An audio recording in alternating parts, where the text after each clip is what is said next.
The rain fell hard on the small human settlement. Jiwoo walked slowly through the mud, tired from working all day in the mining fields. Her clothes were wet and her boots made soft sounds in the thick red mud. She had been working for 12 hours straight, and all she wanted was to reach her small room and sleep. The colony was called Threshold 7. It sat on the edge of space where humans had just started building new homes. The planet was not beautiful, but the work paid well. Jiwoo had come here 2 years ago to forget her old life on Earth.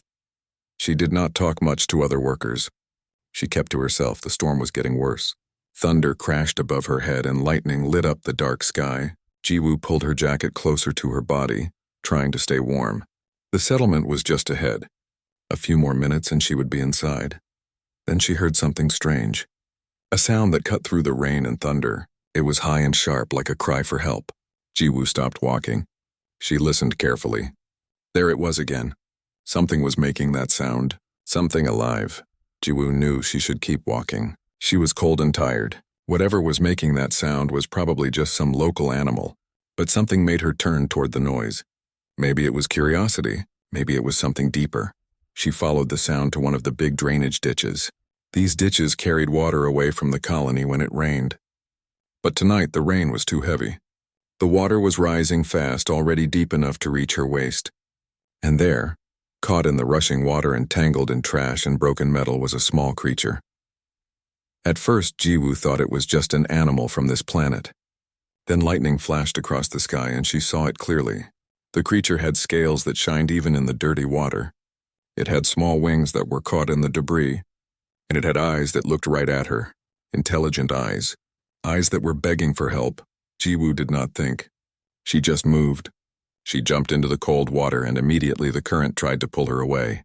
The water was stronger than she expected.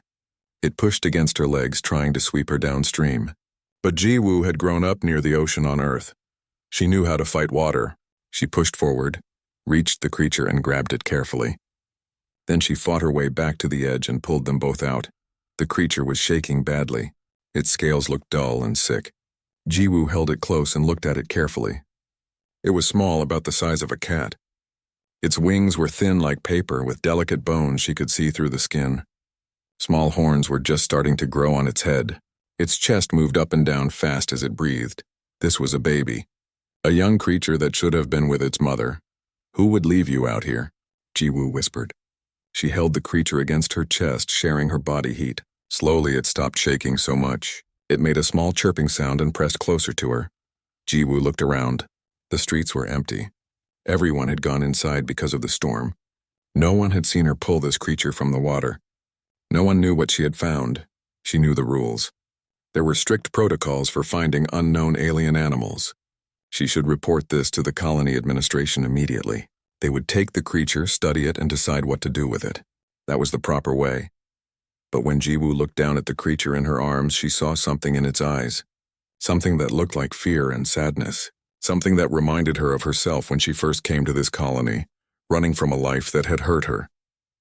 Just for tonight, Jiwoo told herself. She tucked the creature inside her jacket, where it would stay warm. Just until the storm is over. Then I'll figure out what to do. She walked quickly to her building and went inside. Her room was on the 3rd floor. She took the stairs instead of the elevator, not wanting to meet anyone. When she finally reached her door and locked it behind her, she let out a long breath. Her room was tiny. Just one space with a bed, a machine that made food, and a small bathroom. This was standard housing for contract workers like her. Nothing fancy, but it was hers. Jiwoo set the creature down on her bed gently. She grabbed all her towels and started drying it carefully. As she worked, something amazing happened. The creature began to glow. Soft blue and green light rippled across its scales like waves on water. The light pulsed in a steady rhythm, and Jiwoo realized the creature was making a sound. A purr. It sounded like a cat purring mixed with wind chimes. "You're beautiful," Jiwoo said softly. "What are you?" The creature looked at her with its big eyes. It tilted its head to one side, studying her face. Then it opened its mouth and a small flame came out. The flame was tiny, barely enough to light a candle, but it was definitely fire. Jiwoo's eyes went wide. "A dragon," she breathed. "You're a dragon." She had heard stories about them. Everyone who traveled in space had. They were called the Rinathi. They were an old and proud race that looked like the dragons from Earth's old stories. They controlled several star systems far from human space. They kept to themselves and did not like other species very much, humans included, but this was a baby dragon, and someone had left it in a storm to die. Jiwoo spent the next 3 days learning everything she could. She used the colony's computer system to search for information about the Rinathi. She was careful not to search for anything that would alert the administration. What she learned made her angry and sad. The Rinathi had something they called the culling. When dragon eggs hatched, the parents would test each baby.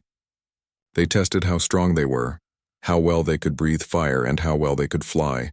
Any baby that seemed weak or different was left outside to die. The Rinathi said this was tradition. They said it was natural selection. Only the strong should survive. Jiwoo looked at the small dragon sleeping in a nest she had made from her blankets.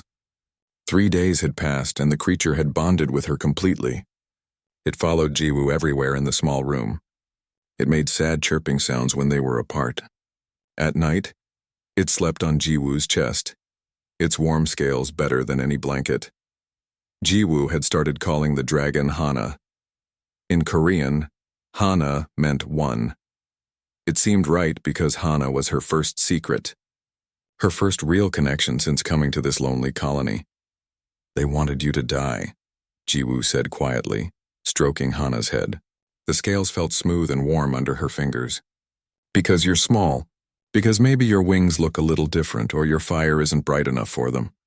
Hana purred and moved closer, completely trusting. Well, they don't know humans very well, Jiwoo continued. A fierce feeling rose in her chest. A need to protect this small life. We have a saying on Earth, we don't leave anyone behind, especially not children. That night, Jiwoo made her decision. She would keep Hana hidden. She would raise her in secret. And when Hana was old enough and strong enough, they would leave this colony together. They would find somewhere new where they could both start over. Somewhere they could both be free. Jiwoo had no way of knowing that across the colony, in the expensive district where alien diplomats lived, a dragon mother named Da-yoon was feeling something her race rarely felt: regret. Da-yoon stood at the tall window of the Rinathi embassy. Her massive body cast a long shadow across the floor. Outside, the colony's artificial lights glowed against the dark sky. But Da-yoon was not looking at the lights. She was lost in her thoughts, remembering something she wished she could forget. Unlike little Hana, Da-yoon was fully grown. She was huge, nearly 5 meters long from her nose to the tip of her tail. Her wings were so large they could block out the sun when she flew. Her scales were the color of molten gold, shimmering and beautiful. To other species, she looked magnificent and terrifying. To her own kind, she was just another adult dragon. 3 weeks had passed since she left her daughter to drown. 3 weeks since she had flown away from the drainage field during that terrible storm. It was tradition. It was what every Rinathi parent did when they had a weak child. The smallest of the clutch, with wings that were not quite symmetrical and fire that burned blue instead of the proper red. Imperfect. Unworthy. But Da-yoon could not stop thinking about it. She could not stop seeing Hana's face in her mind. The confusion in those small eyes, the fear, the way Hana had cried out as Da-yoon flew away, her voice getting smaller and smaller until it was swallowed by the storm. "You are brooding again," a deep voice said behind her. It was Taehyun, her mate. He was even larger than Da-yoon, with scales the color of deep red fire. He walked up beside her and looked out the window. "It is done, Da-yoon. We have 5 healthy hatchlings. Strong ones. The weak one would not have survived anyway. Better this way." "She had my eyes," Da-yoon said quietly. Her voice was soft, almost breaking. "Many hatchlings have their mother's eyes," Taehyun replied. He did not understand why his mate was still upset. "It means nothing." "She was clever," Da-yoon continued as if he had not spoken. "Do you remember? She was the first to break out of her egg, the first to try flying, even though her wings were not perfect. She had determination." Taehyun's expression became hard. "That is exactly why she had to be culled. Ambition without strength leads only to death. It is better to give them a quick end than to let them live with shame. You know this, Da-yoon. Every parent knows this." But Da-yoon was not listening anymore. For the past week, she had been doing something she was not supposed to do. She had been searching through the colony's surveillance footage. The human computer systems were primitive compared to Renathi technology, but they still recorded everything that happened in public areas. And she had found something. A video from the night of the storm. A human female walking alone through the rain, then stopping. Then jumping into the drainage ditch and pulling something out. Something small and scaled and glowing. Dayun's two hearts had started racing when she saw it. Could it be? Could Hana still be alive? She should report it immediately. Humans interfering with Renathi traditions was a serious matter. It could cause problems between their species. The council would demand that the human return the hatchling, and then Hana would be killed properly this time. There would be no chance of survival, no ambiguity. But if Daun reported it, her daughter would die. She was sure of that. So instead, Daun did something that would have horrified her ancestors. She began to research human behavior. She wanted to understand why a human would save a creature that was not even her own species. Why would someone risk themselves for a stranger? What she learned amazed her. Humans had something called adoption. They took in the young of other species and raised them as their own. Not as pets, not as servants, as family, as children. They formed bonds that crossed genetic lines. They had concepts called foster care and found family. They believed, with an intensity that seemed almost religious, that every child deserved a chance to live. Every child deserved love. It was illogical. It was inefficient. It went against every principle of survival that the Renathi held sacred. The strong survived. The weak did not. That was nature. That was how it should be. But it was also, Daun realized with a feeling she could not quite name, incredibly brave. The Renathi never helped the weak. They let them die. But humans saw weakness and tried to make it strong. They saw someone failing and helped them stand up. They saw a child abandoned and took it home. Daun found herself spending hours reading human literature, watching human videos, studying human culture. She learned about a human named Malala, who fought for children's education, about a man named Fred Rogers who taught kindness, about millions of human families who adopted children from war zones, from poverty, from impossible situations. "What are you doing?" Taehyun asked one evening. He had noticed Dayun spending all her time on the human computer networks. "Research," Dayun said simply. "About what?" "About why they are different from us." Taehyun snorted, smoke coming from his nostrils. "They are weak. That is why they are different. They coddle the helpless instead of letting nature take its course." "Maybe," Dawn said slowly, "or maybe they understand something we have forgotten. And what is that?" Taehyun turned to look at her mate. "That strength comes in many forms. That intelligence and kindness and determination matter as much as physical power. That a society that kills its own children for being different is not strong. It is afraid." Taehyun stared at her in shock. "You speak heresy. I speak truth." Daun spread her wings slightly, a gesture of challenge. "Tell me, Taehyun, our 5 remaining hatchlings.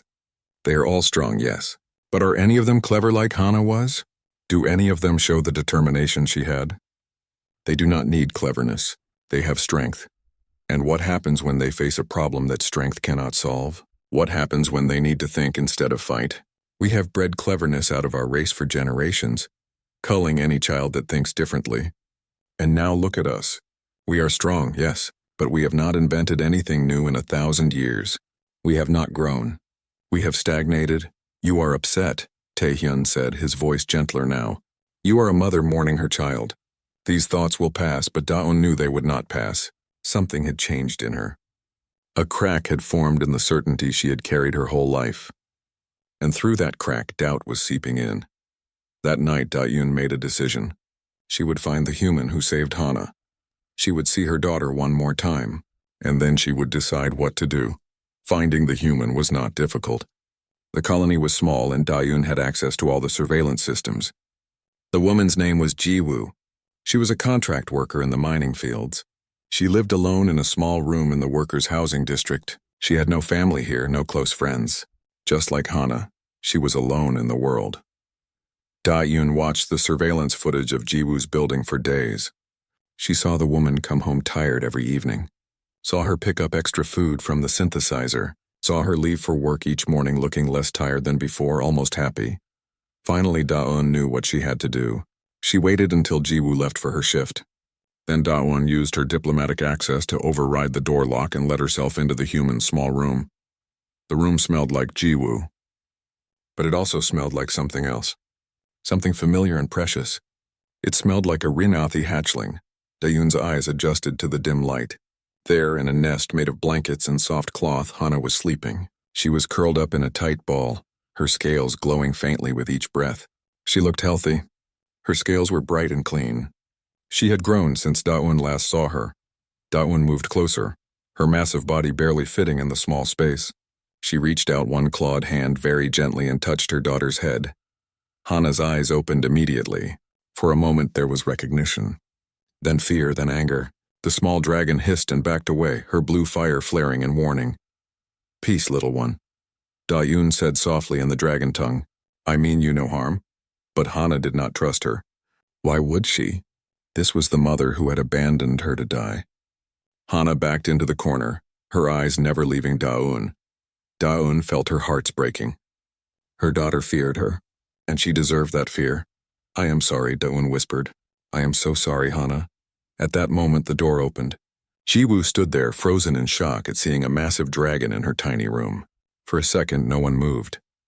Then Hana launched herself across the room past Daun and landed on Jiwoo's shoulder. She wrapped her tail around the human's neck and hissed at Daun protectively, protecting her human mother from her dragon one. And Daun understood. She had given birth to Hana, but Jiwoo had become her mother. Jiwoo's hand moved to Hana automatically, touching the small dragon to make sure she was real and safe. Her heart was pounding so hard she could hear it in her ears. She had known this moment would come eventually. She had just hoped for more time. The massive golden dragon in her room looked at her with eyes that held too many emotions to name. Sadness, shame, hope, fear. Jiwoo had expected anger or demands. She had not expected this. "Please," Daun said, and her voice was gentle despite its power. "Do not be afraid. I am not here to take her from you." "Then why are you here?" Jiwoo kept her voice steady, even though her legs felt weak. Hana was still on her shoulder, pressed against her neck, making small growling sounds. Daun lowered her massive head, a gesture of respect that shocked Jiwoo. Dragons did not bow to anyone, especially not to humans. "I am here because I made a terrible mistake. Because I have been taught my whole life that strength is the only thing that matters, and I am beginning to understand that I was wrong." Jiwoo did not move. She watched the dragon carefully, looking for any sign of deception or threat. "May I sit?" Daun asked. "I know I am large for this space, but I would like to talk if you will allow it." After a long moment, Jiwoo nodded. She moved to her bed and sat down, keeping Hana close. Daun carefully folded her wings and settled on the floor. Even sitting, her head was level with Jiwoo's. "I left Hana in that storm to die," Daun began. Her voice was heavy with emotion. "It is what we do, what we have always done. Hatchlings that are not perfect are culled. We tell ourselves it is mercy, that they would suffer more if they lived, that they would bring shame to themselves and their families. We tell ourselves many lies to make it easier." "They're not lies to you," Jiwoo said coldly. "You believe them." "I did believe them," Daun corrected. "But I cannot stop thinking about that night. About the look in Hana's eyes when I flew away. About her cries. They haunt me." The dragon's eyes closed briefly. "I thought I could forget. Move on. Focus on my 5 healthy hatchlings. But I could not." Hana chirped softly and nuzzled against Jiwoo's cheek. The human stroked her head gently. "So I searched the surveillance footage," Daun continued, "and I found you. I saw you jump into that water.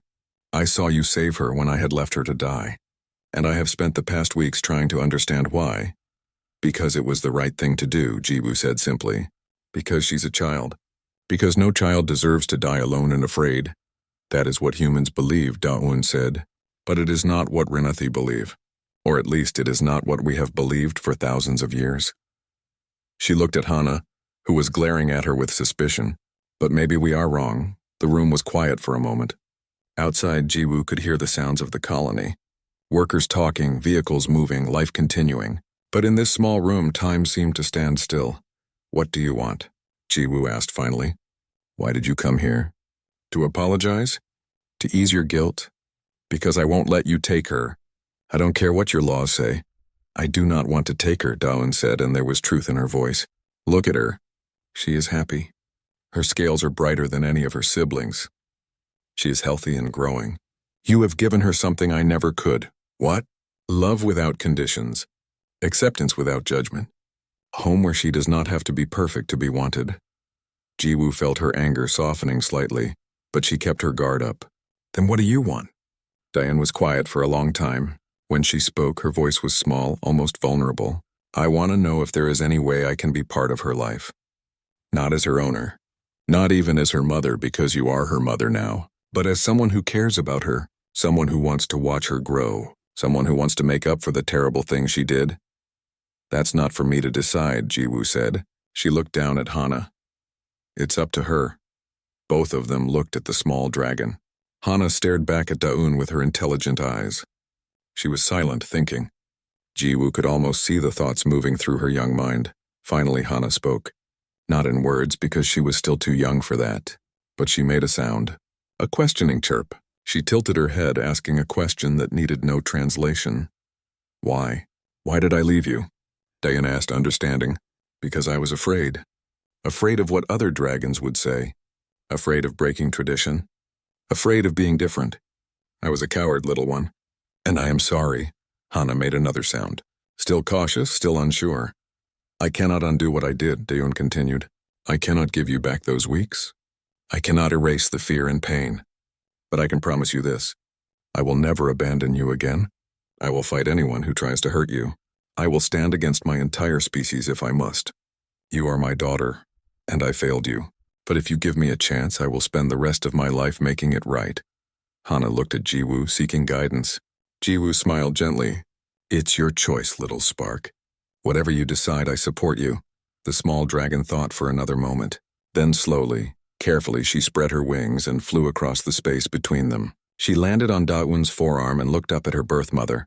Daun went very still, afraid to move and scare Hana away. Tears formed in her large eyes, something rare for a Renathi. Hana puffed up her chest and breathed out her blue fire. It was small but bright, casting strange shadows on the walls. Blue fire, Daun whispered. I did not know. We have always called hatchlings with blue fire, thinking it was a defect.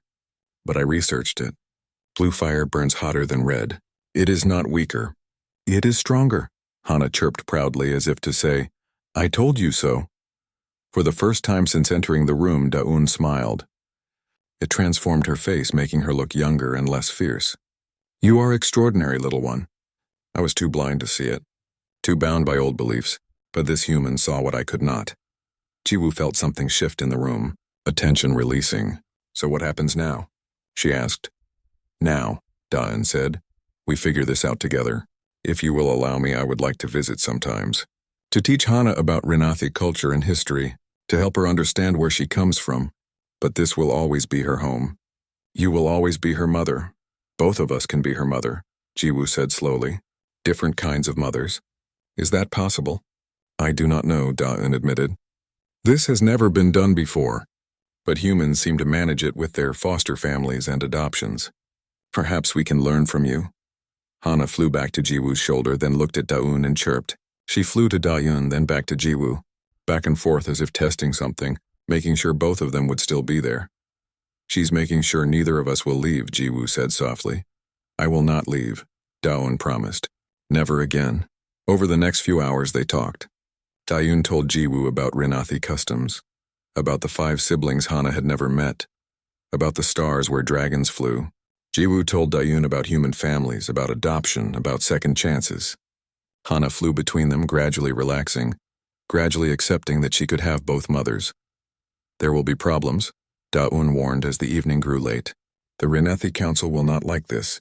They will demand that I return Hana for proper culling. They will call me traitor. Will you return her? Jiwoo asked, her voice hard. No. Daun's answer was immediate and certain. Never. They will have to kill me first. And I am not easy to kill. Good. Jiwoo smiled. Because neither am I. Daun laughed, a sound like distant thunder. I believe you, human. You jumped into a flood to save a stranger. You hid a dragon in your room for weeks. You face me without fear. You are fierce. My name is Jiwoo, she said. If we're going to do this, you should use my name. Jiwoo, Daun repeated, tasting the sounds. It is a good name, strong. As Daun prepared to leave, Hana flew to her one more time. She nuzzled against the big dragon's snout, a gesture of affection. Then she flew back to Jiwoo's shoulder, settling into her favorite spot. "I will return tomorrow," Daeun said. "With food appropriate for a growing hatchling. The synthesizer food is adequate but not ideal for proper scale development." "Okay," Jiwoo agreed. "But Daeun, if you ever try to take her from me, if you ever hurt her again, I will find a way to make you regret it. I don't care how big you are." Daeun bowed her head again. "I would expect nothing less from a true mother. Sleep well, Jiwoo, and thank you for giving my daughter a life I could not." After the dragon left, Jiwoo locked her door and sat on her bed.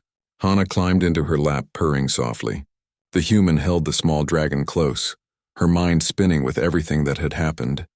She had thought saving Hana would be simple, hide her, raise her, escape eventually, but now everything was more complicated, and somehow also more right. "We're going to figure this out," Jiwoo promised Hana. "All three of us together." Hana purred louder and closed her eyes, safe and loved between two mothers who would both die before letting harm come to her.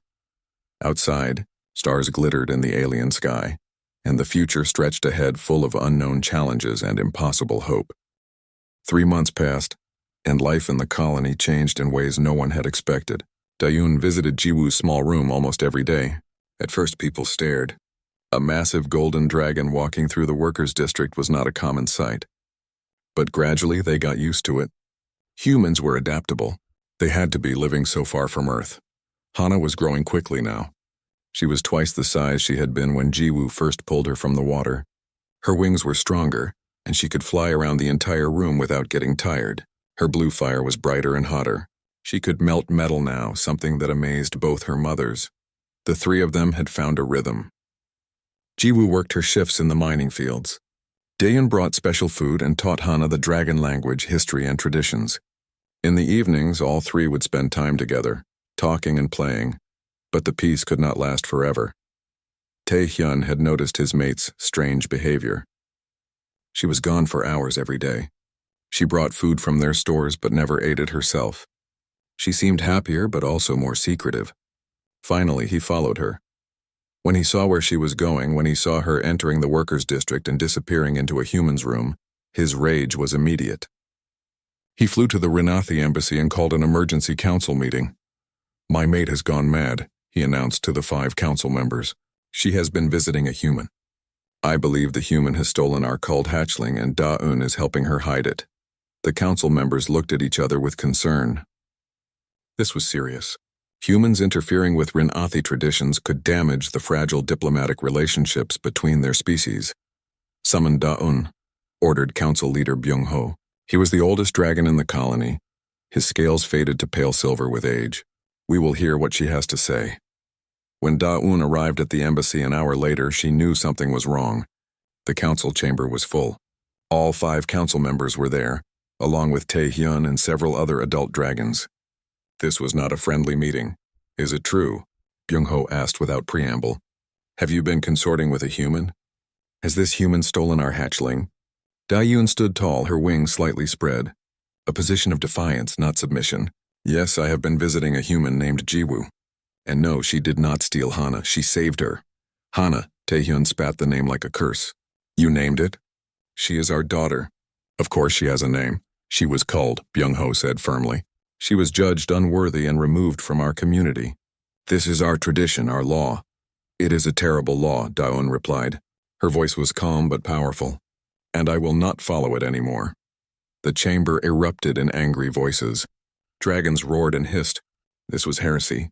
This was betrayal, silence. Byung-ho's voice cut through the chaos. He looked at Daeun with disappointment. "You were always one of our strongest. Your family line is ancient and honored. How can you throw all of that away for one defective hatchling?" "She is not defective," Daeun said. "She is different, and I have learned that different is not the same as weak." "You have been corrupted by human sentiment," another council member said. Her name was Young Mi, and her green scales glittered with anger. "Humans are soft. They keep the weak alive out of misguided compassion. But nature is not compassionate. Nature is survival of the fittest." "Then explain this," Daeun said. She pulled out a data pad and projected an image into the air. It showed Hana breathing blue fire, melting a piece of metal. Hana's fire burns at 2400 degrees. Normal red fire burns at 1800 degrees. "She is not weaker." "She is stronger. The council members stared at the image in shock. We have been culling blue fire hatchlings for generations, Da-un continued. We thought blue fire meant weakness. We were wrong. We have been killing our strongest children because we were too afraid to question tradition. Even if this is true, Byung-ho said slowly, it does not change the law. The hatchling was culled. She must be returned and properly disposed of. No. Da-yun's voice was like stone. I will not allow it. Then you are a traitor, Taehyun said. His eyes were full of pain and anger. You betray our people, our traditions, and your mate. I do not betray our people, Da-un replied. I am trying to save them. We have not invented anything new in 1,000 years. We have not grown or changed. We just maintain what we have, becoming weaker with each generation. Do you know why? No one answered. Because we kill anyone who thinks differently, anyone who questions, anyone who might bring new ideas. We have bred curiosity and innovation out of our race, and we are dying because of it. Lies, Young-mi hissed. Truth, Da-un countered. Look at humans. They have only been in space for a few hundred years, but they have already matched our technology in many areas. They innovate constantly. They adapt. They change, because they value all kinds of strength, not just physical power. Humans are chaos, Byung-ho said. They have no respect for tradition or order. Humans are survivors, Da-un corrected. And maybe that is what we need to learn from them. The chamber was silent now. Some dragons looked thoughtful. Others looked angry. But all of them were listening. I propose a challenge, Da-un said. Let Hana grow. Let her train. When she reaches maturity in 5 years, let her compete in the traditional trials against other dragons her age. If she fails, I will accept your judgment. But if she succeeds, you must admit that our culling practices are flawed. And in the meantime, Byung-ho asked. In the meantime, she stays with Jiwoo, her human mother, the one who saved her life when her dragon mother failed her. Taehyun roared in rage. You call a human her mother? You disgrace our entire family. Jiwoo is more of a mother than I was, Da-un said quietly. She gave Hana what I could not. Love without conditions, and I am not ashamed to admit it. The council deliberated for hours. Da-yun was forced to wait outside. When they finally called her back in, Byung-ho looked tired and old. We have made a decision, he said. Your challenge is accepted. The hatchling may live and train. In 5 years she will compete in the trials. But Da-un, if she fails, both she and the human will be punished for defying our laws. Understood, Da-un said. And one more thing, Byung-ho continued. If you are right, if culling is truly harming our species, then we must know. So we are opening an investigation. We will study other culled hatchlings that survived. We will research blue fire and other traits we have considered defects. If your claims have merit, we will consider changing our laws. Da-un bowed deeply. Thank you, council leader. You will not regret this. I hope not, Byung-ho said. Because if you are wrong, you will have started a catastrophe. Da-yun left the embassy and flew straight to Jiwoo's room. She had to force herself through the small door, barely fitting inside. Jiwoo looked up from where she was playing with Hana, alarm on her face. What happened? She asked. Da-yun explained everything. The council meeting, Taehyun's betrayal, the challenge, the investigation. Jiwoo listened carefully, her expression growing more serious with each word. So we have 5 years, Jiwoo said when Da-un finished. 5 years to prove that Hana is strong enough. And if we fail? If we fail, they will kill her, and probably arrest you. Well, Jiwoo said, a determined look on her face. Then we better not fail. Hana, sensing the tension, chirped anxiously. Both mothers reached out to comfort her at the same time. Their hands touched, human and dragon, united in their love for this small creature. We need to train her, Da-un said. Make her the strongest dragon she can be. It will not be easy. Nothing worth doing ever is, Jiwoo replied. Over the next weeks, word spread through the colony about what had happened, and something unexpected occurred. Other humans began to come forward. A human named Minho, who worked in engineering, appeared at Jiwoo's door one evening. I found something in the recycling district, he said. A hatchling with 3 wings instead of 2. I've been hiding her for 2 months. Can you help me? A botanist named Yunji came next. There's a hatchling living in the greenhouse. He can't breathe fire, but he exhales some kind of mist that makes plants grow incredibly fast. The dragons would kill him if they knew. A security officer named Hyun-woo brought twin hatchlings. They were both small, considered too weak to survive. but they had a psychic connection that let them communicate without words, acting in perfect coordination. More and more came. Humans who had found abandoned hatchlings and couldn't bear to let them die. Humans who had been hiding dragons in secret, afraid of what would happen if anyone found out. Jiwoo's small room became a meeting place. A sanctuary. The humans and Daun worked together, sharing knowledge and resources. They created a network to protect the culled hatchlings and give them a chance to grow. "This is bigger than just Hana now," Jiwoo said one night, looking at the group gathered in her room, 5 humans and 1 dragon, plus 7 hatchlings of various sizes playing together in the corner. "This is about changing an entire system. Revolutions always start small," Minho said. He was a thin man with kind eyes and grease under his fingernails. "One person, one choice, one act of defiance. Then others see and find their courage. The council is watching," Daun warned. "They have agreed to investigate, but many still believe in the old ways. We must be careful." "Careful, yes," Yunji agreed. She was younger than the others, barely 20, with fierce determination in her eyes. 5 years passed faster than anyone expected. The small group in Jiwoo's room had grown into a movement. What started with 1 human and 1 hatchling had become dozens of humans and dragons working together. The workers' district of Threshold 7 became known across the colony as the Sanctuary, a place where the rejected could find acceptance. Hana was no longer a small hatchling that could fit in Jiwoo's hands. She was now nearly 3 meters long, with wings that could carry her across the colony in minutes. Her blue fire burned bright and hot, capable of melting through steel. But more than her physical growth, Hana had become wise. She learned from both her mothers, combining Renathi tradition with human innovation. The other rescued hatchlings had grown too. Minho's 3-winged dragon named Bora could perform aerial maneuvers that no 2-winged dragon could match. Yunji's fireless dragon, called Nari, could make crops grow in weeks that would normally take months. Hyunwoo's twins, Dal and Biol, could fight together with such perfect coordination that they were nearly unbeatable. But the day of the trials was approaching. The day when Hana would have to prove herself worthy of life to the Renathi Council. Daun had been working tirelessly. Her investigation into culling practices had revealed shocking truths. Over the past 1,000 years, the Renathi had culled more than 40% of all hatchlings, almost half their children killed for being different. And as Daun had predicted, this had caused their civilization to stagnate. They had not invented anything truly new in centuries. Their population was slowly declining. They were dying out, and they had been too proud to see it. Some council members were beginning to agree with her. Others remained rigid, clinging to tradition.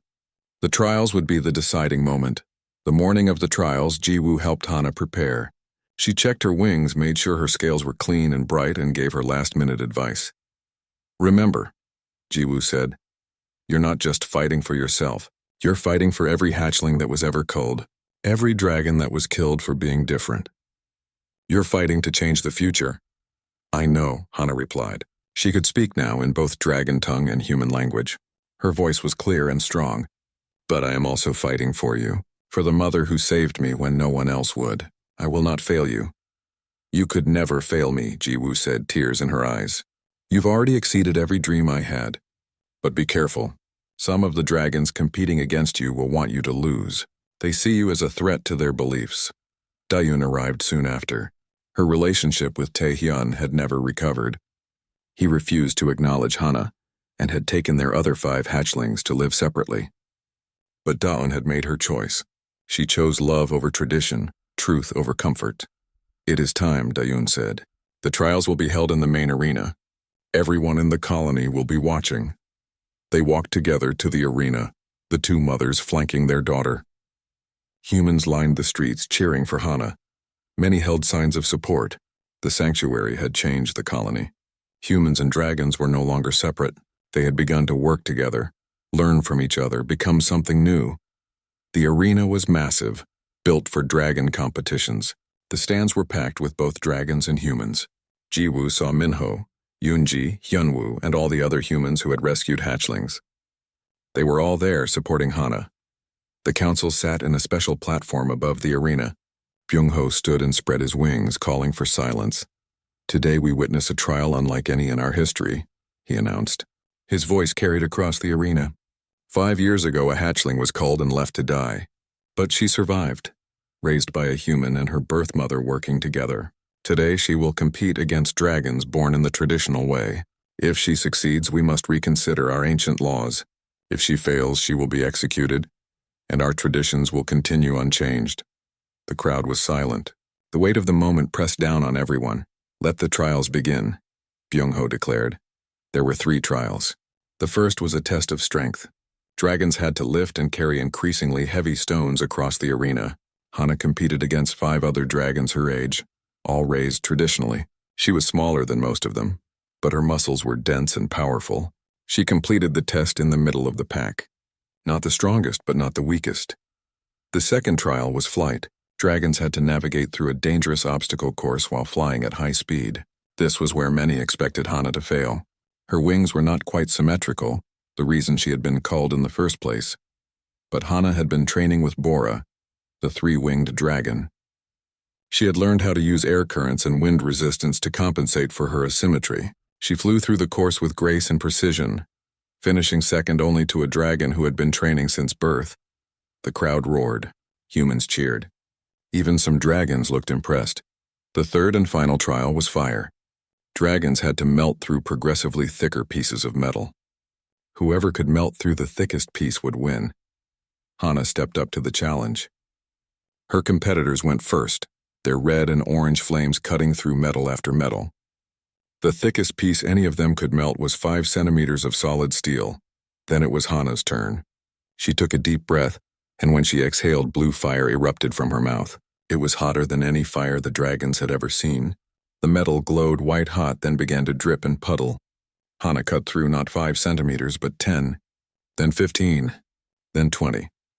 When she finished, there was absolute silence in the arena. Even the dragons who opposed her were stunned. Byung-ho stood slowly. The trials are complete. Hana has not only passed, she has excelled. Her blue fire is indeed superior to normal fire. She has proven that what we considered a defect is actually a strength. It proves nothing, Young-mi shouted from the council platform. She is one exception. The culling has served us for thousands of years. We cannot change everything because of one lucky hatchling. She is not the only one, Daun said, stepping forward. With your permission, council leader, I would like to present my findings. Byung-ho nodded. Daeun activated a large display that everyone could see. It showed graphs, data, videos of other rescued hatchlings demonstrating their unique abilities. For 5 years I have been studying culling, Daeun explained. What I found is that we have been killing our most innovative children. The ones who think differently. The ones who could have brought new ideas to our civilization. We have prioritized conformity over diversity, and it is destroying us. She showed population graphs, birth rates declining, innovation rates at 0, comparison charts showing how much human technology had advanced while Rinathi technology remained static. We are dying, Daun said bluntly, not quickly but steadily. In another 1,000 years we may not exist at all, and it is because we are too afraid to change, too proud to admit we might be wrong. Taehyun stood from his seat in the stands. You speak of fear and pride, but what of honor? What of tradition? Our ancestors built our civilization on these principles. Would you throw it all away? Our ancestors were wise in many ways, Daun replied. But they were not perfect, no one is. And true honor is not in blindly following tradition. True honor is in having the courage to change when change is needed. She looked around the arena, making eye contact with as many dragons as she could.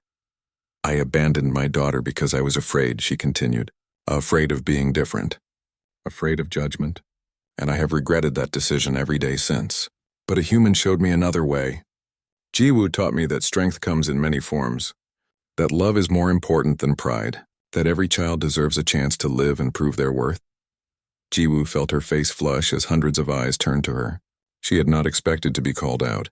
But she stood tall, Hana beside her. This human saved my daughter when I would not, Daun said. She asked for nothing in return. She simply saw a child in need and acted. That is true strength. That is true honor. And if we cannot see that, then we do not deserve to survive as a species. The arena erupted in noise, dragons arguing with each other, humans cheering, hatchlings from the sanctuary adding their voices to the chaos. Byung-ho called for order, but it took several minutes for the crowd to settle. The council will deliberate, he finally announced. We will announce our decision tomorrow. That night, Jiwoo could not sleep. Hana was curled up beside her on a much larger bed in a much larger room. They had moved out of the tiny workers' quarters years ago, into a proper house with space for a growing dragon.